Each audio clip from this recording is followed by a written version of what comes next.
SR নিয়ে হয়রানি অব্যাহত মালদা। এবারে একটি বুথেই 1200 জন ভোটারের মধ্যে একযোগে ডাক পড়ল 617 জন ভোটারের। শুনানির নোটিশ পেয়ে হাজির 7 দিনের প্রসূতি মাও। সকাল থেকেই চরম হয়রানির এই ছবি মালদা জেলা স্কুলের। মালদার ইংলিশ বাজার পুরসভার 15 নম্বর ওয়ার্ডের 163 নম্বর বুথ। মোট ভোটার 1200 জন। এর মধ্যে শনিবার এসআইয়ের শুনানিতে ডাক আসে 617 জন ভোটারের। কারো নামের অক্ষর ভুল তো কারো আবার নামের সাথে মিল নেই। ঠিক সেই রকমই মাত্র 7 দিন আগে সিজার করে কন্যা সন্তানের জন্ম দেওয়া এক মাও হাজির হয়েছিলেন এই শুনানি কেন্দ্রে। অসুস্থ অবস্থায় স্বামী এবং মার কাঁধে ভর করে শুনানি কেন্দ্রে আসেন তিনি। 2 ঘন্টা লাইনে দাঁড়িয়েছিলেন। পরে স্থানীয় কাউন্সিলর গায়ত্রী ঘোষ আসলে সমস্যার সমাধান হয়।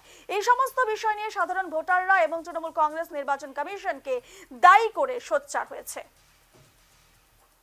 সংশোধিত ভোটার তালিকা এসআইআর, এই এসআইআর এর নামে তৃণমূল কংগ্রেস এবং শাসক দল সাধারণ মানুষকে আতঙ্কিত করছে, ভয় দেখাচ্ছে।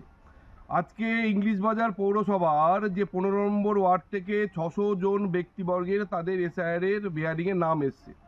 আমাদের সরাসরি অভিযোগ, এখানকার তৃণমূলের যারা কাউন্সিলর আছেন বা তৃণমূলের নেতারা আছেন, তারা সেখানকার যে যারা বিএলও ছিলেন, বুথ লেভেলে যারা এই কাজকর্ম যারা করছিলেন, তাদেরকে ভয় দেখিয়ে ইচ্ছাকৃতভাবে এই যে নামগুলো তাদের ভুল করিয়েছে।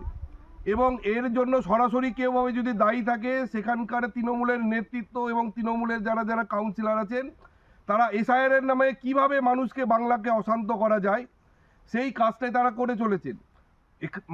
রাজ্যের মাননীয় মুখ্যমন্ত্রী বলে দিয়েছিলেন যে হেলিয়ে দেব, এই হিলানোর কাজটা এখানকার যে কাউন্সিলর আছে সেটাই করছে। তীব্র প্রতিবাদ জানাচ্ছি এবং সাধারণ মানুষকে আপনাদের মাধ্যমে জানিয়ে রাখছি, তৃণমূল কংগ্রেস আপনাদের বিপদে ফেলছে।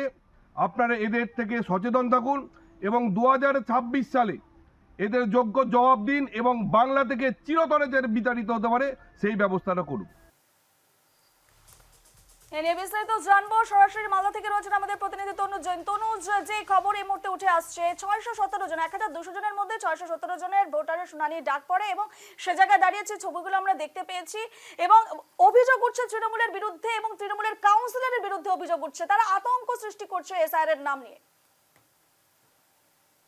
একেবারে রূপা, দেখো এসআইআর শুনানি কেন্দ্রে ফের হয়রানির অভিযোগ তুলেছে সেখানকার স্থানীয় বাসিন্দারা। আর দেখো একটি ইংলিশ বাজার যে পৌরসভা, আর সেই পৌরসভার অন্তর্গত 15 নম্বর যে ওয়ার্ড, সেই ওয়ার্ডে 1200 ভোটার, তার মধ্যে 617 জনের একযোগে একেবারে নোটিশ চলে আসে। আর সেই নোটিশ হাতে নিয়ে একেবারে এসআইআর লাইনে তারা উপস্থিত হয়। সেখানে দেখা গেল যে 617 জন যারা এসআইআর নোটিশ নিয়ে এসেছিল, তার মধ্যে একজন প্রসূতি মাকেও দেখা গেছে। 7 দিনের, দেখো প্রসূতি মা 7 দিনের কন্যা সন্তান জন্ম দিয়েছিল, আর তাকে নিয়ে একেবারে লাইনে দাঁড়াতে হয়। 2 ঘন্টা ধরে লাইনে দাঁড়িয়ে থাকে স্বামীর আর পাশাপাশি যে তার মায়ের হাত ধরে একেবারে শুনানি কেন্দ্রে হাজির হয়। হয়রানির অভিযোগ তুলছে পরিবারের সদস্যরা। আর পাশাপাশি এই ঘটনাকে কেন্দ্র করে একেবারে শোরগোল পড়েছে। পাশাপাশি যে 15 নম্বর যে ওয়ার্ড, গায়ত্রী তিনি যে কাউন্সিলর যিনি ছিলেন, তিনি সেখানে এসে পৌঁছান, তারপরে সমস্যার সমাধান হয়। আর বিজেপি যেটা অভিযোগ করছে যে সেখানে গিয়ে মানুষকে ভুল বুঝাচ্ছে, উস্কানিমূলক কথাবার্তা বলছে এই তৃণমূল কাউন্সিলর। আর এই ঘটনাকে ঘিরে একেবারে চরমভাবে আক্রমণ করেছে জেলা বিজেপি নেতৃত্ব। একেবারে ধন্যবাদ তনুজ।